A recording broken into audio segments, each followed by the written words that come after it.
সানি অপারেশনের পরে বা সানি অপারেশনের আগে আমাদের কাছে অনেকেই প্রশ্ন করেন যে স্যার আমি অপারেশনের পরে কি আমার চশমা লাগবে নাকি চশমা ছাড়াই আমি চলতে পারবো। কোশ্চেনটা অত্যন্ত ভ্যালিড এবং এই কোশ্চেনের উত্তর জানা দরকার। তো এটা বলতে গেলে আমি একটু পিছন থেকে যদি শুরু করি, প্রথমেই আসলে আমরা ইভ্যালুয়েশন করি যে সানিটার অবস্থাটা কী এবং এই সানি অপারেশন করার পরে তার দৃষ্টিশক্তি কেমন আসবে। তো কিছু কিছু ক্ষেত্রে আমাদের পরীক্ষার আশ্রয় নিতে হয়। যেমন দেখা যায় যে সানিটা এত বেশি পেকে গেছে, যেটাকে সাধারণ বাংলায় বলি, আর আমরা যদি বলি মেডিসিনের ভাষায়, তাহলে নিউক্লিয়ার গ্রেডিংটা +4 বা 4-এর চেয়ে বেশি হয়ে যায়।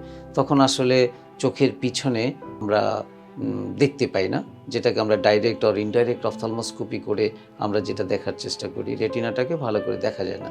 সেক্ষেত্রে আমরা বিকল্প রাস্তা হিসাবে বিএ স্ক্যান করে রেটিনার অবস্থাটা বুঝে নেই এবং রেটিনা এবং লেন্সের মাঝখানে যে লিকুইড জিনিসটা থাকে, যেটাকে আমরা ভিট্রাস বলি, সেটার অবস্থাকে জেনে নিয়ে আমরা পেশেন্টকে একটা ধারণা দিতে পারি যে না, আপনার যেটুকু বোঝা গেল পরীক্ষা করে BA scan report normal, so আপনি ভালোই দেখবেন। কিন্তু কনফার্ম করা আসলে এখানে খুবই ডিফিকাল্ট। কিন্তু যেটা এরকম পর্যায়ে যায় না, যেখানে আমরা রেটিনোস্কোপ করে অথবা আমরা ডাইরেক্ট অপথলমোস্কোপ করে রেটিনাটা দেখতে পাই, সেক্ষেত্রে কিন্তু আমরা বলে দিতে পারি যে না, আপনি ভালো দেখবেন। এছাড়া আরও কিছু বিষয় আছে, পেশেন্টকে আমরা জিজ্ঞেস করি যে আপনি আলোটা ঠিকমতো দেখতে পাচ্ছেন কি না, অর্থাৎ রেটিনা ভালো থাকলে তার কালার ভালো থাকবে, কালার ইনট্যাক্ট থাকবে। কিংবা সে যখন আলো দেখে, আমরা তখন ধরে নিতে পারি যে সে যেহেতু আলো দেখছে, তার রেটিনাটা ভালো আছে। অর্থাৎ এইটা কিন্তু কনফার্মেশন না, এটা ধারণা। এতে তাকে একটা ধারণা দেওয়া যায়। এখন প্রশ্ন হলো যে না, ঠিক আছে, বুঝে নিলাম যে না, সে ভালো দেখবে, অর্থাৎ আমরা পরীক্ষা নিরীক্ষা করার পরে তাকে বললাম যে আপনি দেখতে পাবেন। এই সময় বিষয়টা আসে যে স্যার আমার কি চশমা লাগবে কি লাগবে না। এখন এখানে বিষয় হলো, আমাদের আসলে এখন অনেক অপশন আছে, চশমা ছাড়া চলারও অপশন আছে। লেন্স এমন একভাবে পাওয়া যায় যে লেন্সগুলো থাকলে তার ক্ষেত্রে হয়তো চশমা লাগবে না। যেমন আমরা প্রথমত যদি বলি যে সে নর্মাল অ্যাভেলেবল যে লেন্সগুলো থাকে, সেটা শুধু ডিস্টেন্স ভিশন কারেকশন করা হয়, অর্থাৎ সে দূরে তার চশমা লাগবে না, কিন্তু কাছে পড়ার জন্য তার চশমা লাগবে। এবং এই লেন্সগুলো অ্যাভেলেবেল এবং এই লেন্সগুলোর দাম একটু কম থাকে। কিছু লেন্স আছে যে সে দূরে দেখবে এবং কাছেও দেখবে, যেগুলো আসলে আমরা মাল্টিফোকাল বলে থাকি। এই মাল্টিফোকাল কিংবা ট্রাইফোকাল বলে থাকি। এগুলো যদি এই লেন্স সে ইন্ট্রাকুলার লেন্স ব্যবহার করে, তাহলে সে আসলে দূরে এবং কাছে কোনোটাই লাগবে না। আবার কিছু কিছু লেন্স আছে যে আসলে দূরেও লাগবে না এবং ইন্টারমিডিয়েট ডিস্টেন্স যেটা, সেখানেও লাগবে না, কিন্তু কাছের জন্য একটু লাগবে।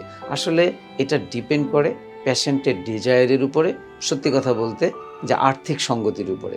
এছাড়া আরেকটা বিষয় আছে যে দেখা যায় যে তার আমরা অপারেশনের আগে তাকে পরীক্ষা করে দেখলাম যে তার অ্যাস্টিগমেটিজম আছে। অ্যাস্টিগমেটিজম একটা আরেকটা সমস্যা, যেটা হয়তো তার চোখের পাওয়ারের মধ্যে কিছু অ্যাঙ্গেলে তার সমস্যা আছে। এই ধরনের লেন্সও পাওয়া যায়, যে আমরা ওই লেন্সটা দিয়ে যদি অপারেশন করি, তাহলে তার চশমা লাগবে না। কিন্তু যদি ওই ধরনের লেন্স, যেটাকে টরিক বলে, টরিক আইওয়েল যদি ব্যবহার করা না হয়, তাহলে সেক্ষেত্রে কিন্তু ডিস্টেন্সের জন্য তার একটু চশমা লাগবে। এই জিনিসগুলো আসলে আমরা অপারেশনের আগে পেশেন্টের সাথে ক্লিয়ারলি ডিসকাস করে নিই এবং পেশেন্ট যাতে বুঝতে পারে এবং পেশেন্ট যাতে সঠিক সিদ্ধান্ত নিতে পারে, সেভাবেই আমরা এটা আলোচনা করে নিই। এছাড়াও এই পেশেন্টের আইওয়েল সিলেকশনের ব্যাপারে শুধু টাকাটাই মুখ্য নয়।